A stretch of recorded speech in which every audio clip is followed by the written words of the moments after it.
தமிழ்நாடு அரசின் தலைமைச் செயலாளராக இருந்த சிவ்தாஸ் மீனா தமிழ்நாடு ரியல் எஸ்டேட் ஒழுங்குமுறை ஆணையத்தின் தலைவராக நியமிக்கப்பட்டுள்ளார்.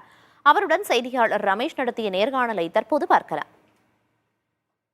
தமிழக அரசுல தலைமைச் செயலராக ஓராண்டாக மேலாக பணியாற்றியவர் சிவதாஸ் மீனா நம்மிடம் இருக்கார். சார், இப்ப புதிய பொறுப்புக்கு போயிருக்கீங்க, எப்படி பாக்குறீங்க? சரி, அதை பத்தி நான் இது யோசிக்கல. One step at a time. Ramesh, நீங்க இருந்த காலகட்டத்தில் பல்வேறு முக்கியமான நிகழ்வுகள், அதாவது சென்னையில் ஏற்பட்ட வெள்ளம், மழைநீர் வடிகால் பணிகளை ஆங்காங்க போய் ஆய்வு பண்ணீங்க. இந்த ஒரு ஆண்டு ஒரு முக்கியமான பொறுப்பு இருந்து எப்படி பாக்குறீங்க சார்?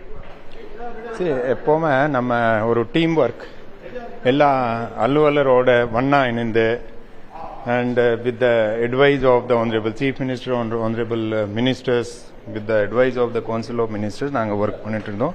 ஸோ இது எல்லாமே team work and we did our best and I am sure in the coming period my successor is highly capable officer and the state government will continue to work with the same vigor.